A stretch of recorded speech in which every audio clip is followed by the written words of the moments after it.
Hey everybody, this is Chapter 5 of Bruno Rizzi's The Bureaucratization of the World, Part 1.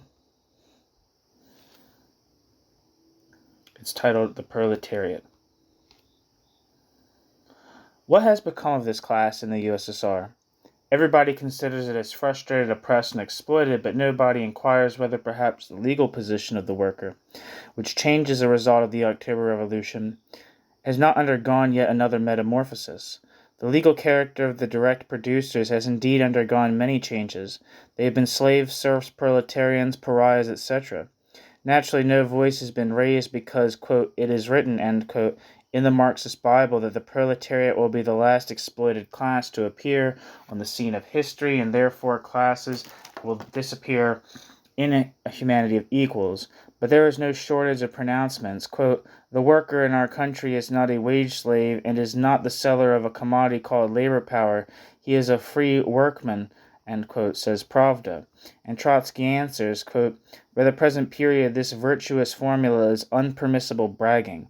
The transfer of the factories to the state changed the situation of the worker only juridically. In reality, the worker is compelled to live in want and to work a definite number of hours for a definite wage. Those hopes which the worker formerly had placed in the party and the trade unions, he transferred after the revolution to the state created by him. But the useful functioning of this implement turned out to be limited by the level of technique and culture. In order to raise this level, the new state resorted to the old methods of pressure upon the muscles and nerves of the worker. There grew up a corps of slave drivers. The management of industry became super-bureaucratic. The workers lost all influence whatever upon the management of the factory. With piecework payment, hard conditions of material existence, lack of free movement, with terrible police repression penetrating the life of every factory. It is hard indeed for the worker to feel himself a, quote, free workman, end quote. In the bureaucracy, he sees the manager, in the state the employer. Free labor is incompatible with the existence of a bureaucratic state. With the necessary changes, what has been said above relates also to the country, end quote. Trotsky. But if the state is a master and functionary, a boss, and, given that the state is an apparatus, and that behind the state, to use Marxist terminology, there is always a class, is it not true that the bureaucrat boss is also a master, and that the state is but his instrument of oppression? Further, Trotsky adds, quote, when the new constitution announces that in the Soviet Union, quote, abolition of the exploitation of man by man, end quote, has been attained, it is not telling the truth. The new social differentiation has created conditions for the revival of the exploitation of man in its most barbarous form, that of buying him into slavery for personal services, end quote. Trotsky. Agreed? Yes. Quote, the buying of one man for the personal service of another, end quote. But say it then in a single word, slavery. In fact, what did we understand by, quote, proletarian, end quote, in capitalism's free market, if not a free seller of labor power? The proletarian is indeed one who gets his living by using his muscles in a private enterprise. His wage was regulated by the relationship between supply and demand in a limitless market. In the USSR, this law no longer holds. The market is closed, competition abolished, wages are fixed by the state, eradicated by the law of supply and demand. To do away with it completely, the state has monopolized labor power. There is no other entrepreneur than the state. In his day, the proletarian offered his services wherever he chose.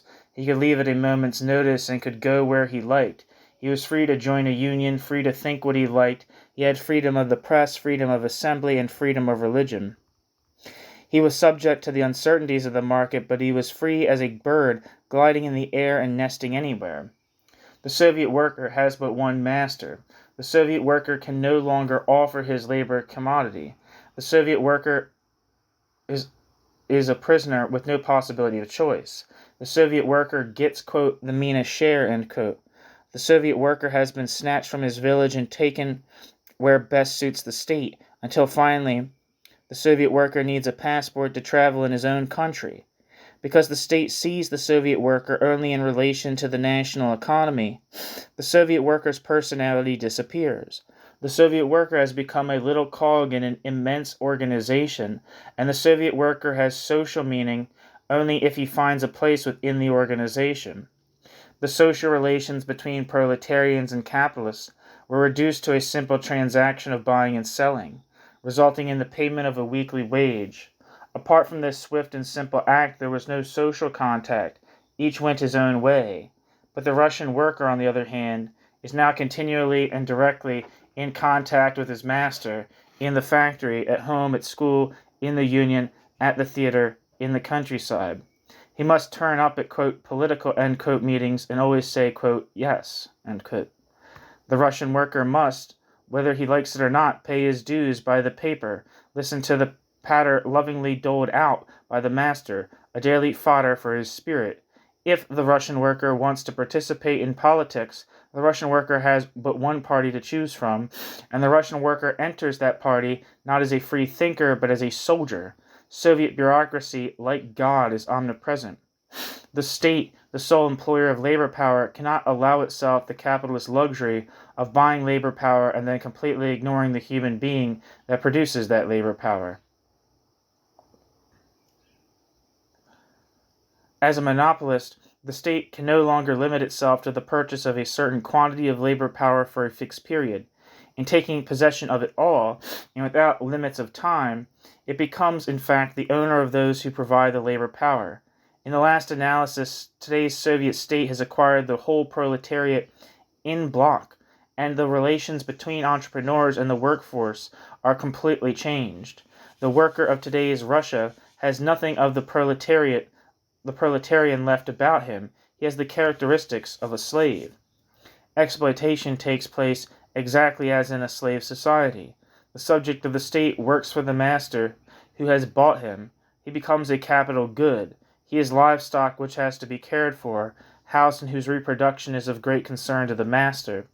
Even the payment of a so-called wage, affected in part through state services and in kind, should not deceive us into imagining it as some kind of socialist payment. It is in effect for maintenance, for keeping the slave in good condition. The only fundamental difference is that, in the ancient world, slaves are not allowed to carry arms, whilst modern slaves get learned instruction in the arts of war. They must be ready in the interest of the bureaucracy to be filled with a grape shot or cut down by cannon. From the cradle to the grave, the Soviet worker belongs to the state. The bureaucratic class has mastery over the working class. It has control over its labor power and over its blood. It allows it to live at a higher standard than the slaves of antiquity, because everything is relative. But members of the Russian working class are no longer proletarians. Members of the Russian working class are slaves, both economically speaking and in terms of social behavior. Members of the Russian working class kneel when the, quote, little father, end quote, passes and deify him. Members of the Russian working class take on all the marks of servility and let themselves be shunted about from one end of the immense empire to the other. The members of the Russian working class dig canals, build roads or railroads, just as in other times this same class raised the pyramids or the Colosseum. There is a small part of this class that has not yet given way to complete indifference. To preserve the faith it meets in cellars for discussion, as formerly Christians prayed in the catacombs. From time to time the Praetorians make a raid and round up everybody. One hears of, quote, monster, end quote, trials, as in the time of Nero, and those charged, instead of defending themselves, plead guilty. The characteristics of the Russian worker are not those of the proletarian.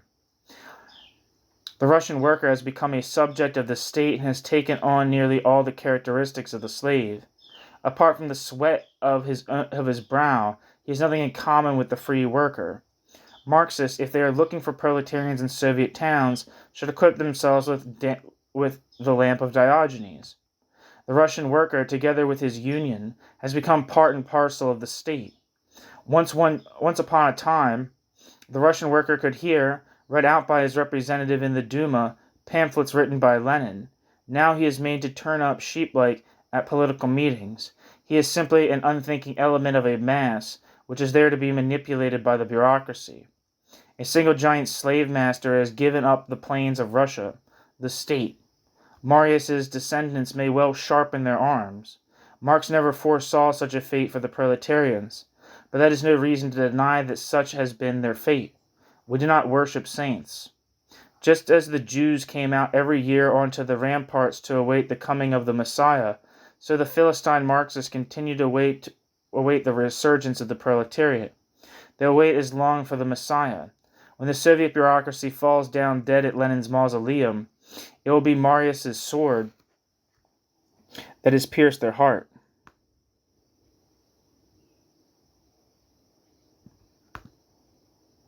One second. I'm going to see if there's any significance to this.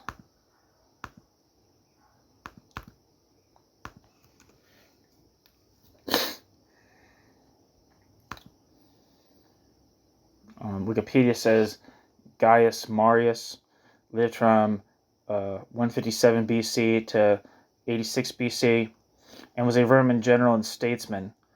Victor of the Cimbric and Jugurthine Wars, Gaius Marius held the office of consul an unprecedented 7 times, rising from a family of smallholders in a village called Crete in the district of Arpinum. Gaius Marius acquired his initial military experience serving with Scipio Aemilianus at the siege of Numantia in 134 BC.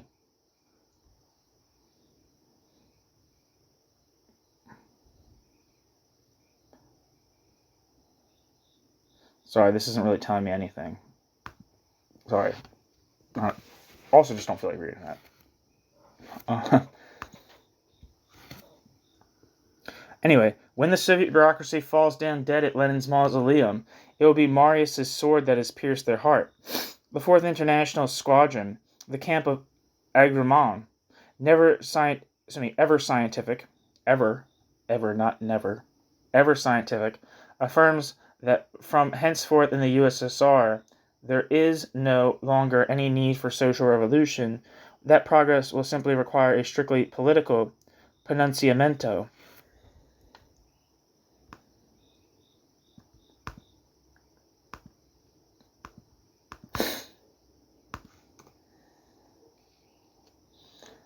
Pronunciamento is a political manifesto or proclamation.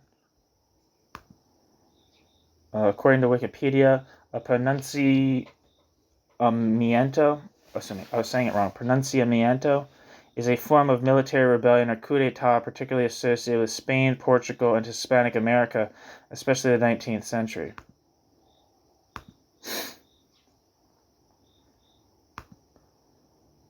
So let me repeat that last sentence.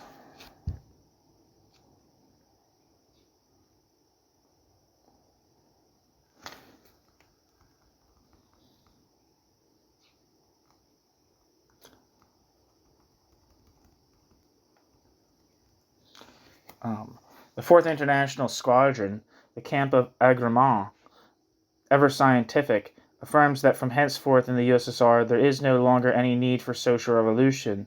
That progress will simply require a strictly political pronunciamento. Well, let them evoke the spirits of Zinoviev, Kamenev, Tomsky, along with an infinity of lesser-known martyrs, and question them. They will all answer in chorus, quote, "We died in the class war which was necessary for the bureaucracy to establish its social rule. What we wanted was something quite different, so saddle your horses and raise your lances," end quote.